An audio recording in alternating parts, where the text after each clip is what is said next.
Last year's Xperia XZ Premium was used as a sort of test bed for a number of new technologies, including that super slow motion camera and a 4K HDR display. This year, Sony is once again debuting the premium branded phone with a brand new piece of camera tech, a dual camera system that's capable of ultra low light photos thanks to its ability to push the ISO beyond the normal boundaries of what has been possible on smartphones thus far. Be sure to check out that review to see how it panned out. But in this review, we're going to take a look at the rest of the phone and see what makes it a $1,000 device.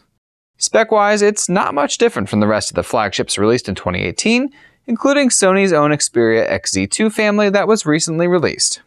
A Snapdragon 845 chipset, 6 gigs of RAM, 64 gigs of UFS storage, microSD card support, dual SIM, and a 3,540 mAh battery round out the internal specs. That Xperia XZ Premium from last year was pretty big and blocky, but this year Sony is using its new ambient flow design language with the entire XZ2 family. It has been modified a bit for the XZ2 Premium's unique specs though. It's got the same curved back as the XZ2, but with a dual camera module, I feel like it comes away looking a little less elegant than the XZ2 that we reviewed not too long ago. This curved glass back makes it pretty slippery in any weather, and you'll find it easily slips off any surface that it's placed on. In general, I'm not too crazy about the way this phone looks in the chrome silver color we've got, and I feel like the black paint job just looks a lot better with this design. It's also quite a bit chunkier than the larger standard XZ2, with larger top and bottom bezels and a much heavier weight. At 235 grams, this is the heaviest flagship in recent memory, and there's no mistaking when it's in your pocket. Make sure you wear a belt with this one. It's still got the same set of buttons on the right side. That's a volume rocker, a power button, and a dedicated camera shutter button too, and only a single USB Type-C port on the bottom. Part of this bezel increase is due to the fact that the 5.8-inch 4K screen is a 16:9 aspect ratio rather than the taller, narrower 18:9 that's on the rest of the XZ2 family. While this is certainly a curious decision in 2018, when most phones are 18:9 or even taller, not to mention with smaller bezels, I think Sony's goal was probably to create a phone with a more cinematic screen, if you will, and given that 18:9 screens typically have to cut off content to make them full screen, or put black bars on the left and right sides, it begins to make a little more sense when you look at it.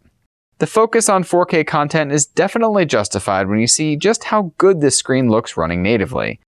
HDR videos running in 4K are absolutely mind-blowing on this display, and even more so when you directly compare it with other smartphones out there. Sure, 1080p resolution is fine for most phones in most cases, but it's hard to realize just how soft all of them look until you see this screen in action. When running native 4K content, especially when running them in HDR, there are details in the imagery that other screens just don't show.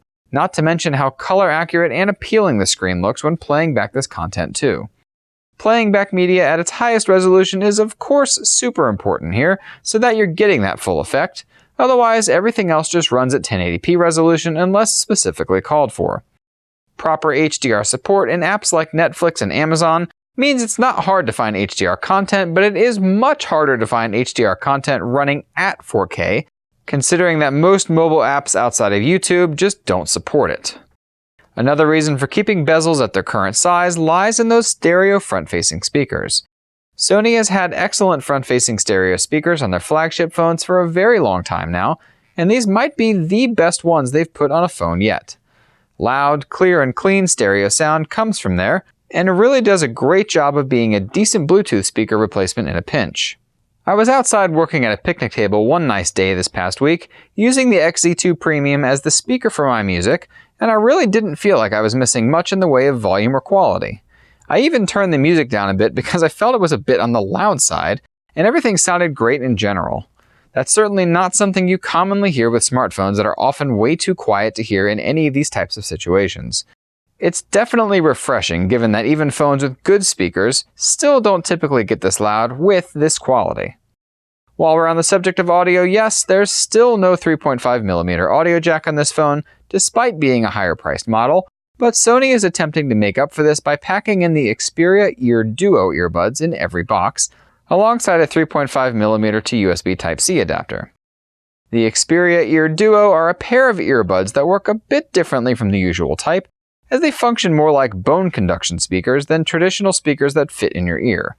Without directly reviewing these, they offer the ability to hear the world around you while you listen to music, something that's incredibly convenient and inherently necessary for safety when biking or jogging, for instance, or for folks who like to listen to music at work but don't want to be caught off guard by someone or run into issues with not being able to hear what's around them. They're also 100% wireless and work independently, offering the smart features of a hearable, like the ability to read your notifications out loud as they come in, and with a convenient charging case as well. It's a huge value add since these typically retail for $279, but we imagine many people would just rather have had that price cut instead. Outside of this, there's nothing too notably different from the much cheaper Xperia XZ2 though.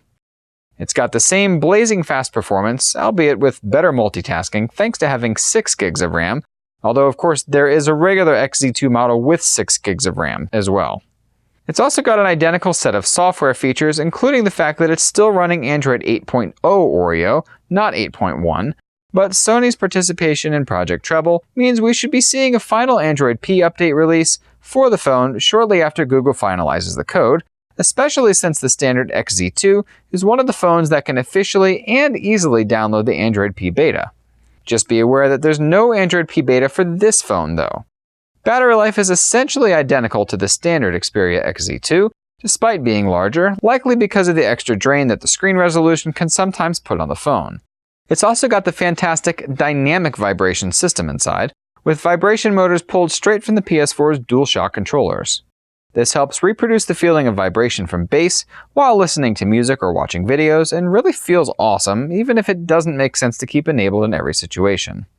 They're way higher quality motors than most smartphones pack, and that can really be a big deal in the longevity of how your phone feels. There's also, of course, PS4 Remote Play, paving an easy way to play your PS4 while on the go, as the DualShock 4 will natively pair with the XZ2 Premium, and so long as you've got a decent internet connection, you can play full console quality games wherever you're at. It's an awesome package, no doubt, but is it really worth the extra cash over the standard XZ2? In the US, it sells for $999, while in Europe it's around 900 to 950 euros depending on the country you're in. This puts it at around $150 or around 100 euros more expensive than the standard XZ2's MSRP, which by itself doesn't seem so bad, but comparing it to other phones makes this a bitter pill to swallow, especially when you can actually get the Xperia XZ2 right now on Amazon for well under $700 or 700 euros. Sure, you won't be getting the best camera Sony makes, the highest resolution display on the market, or those nifty wireless headphones, but maybe you'd just rather have a solid device for less money. Either way, it's those 3 big things that will hinge the decision to buy the XZ2 Premium over that standard if you're looking to grab a Sony phone this summer.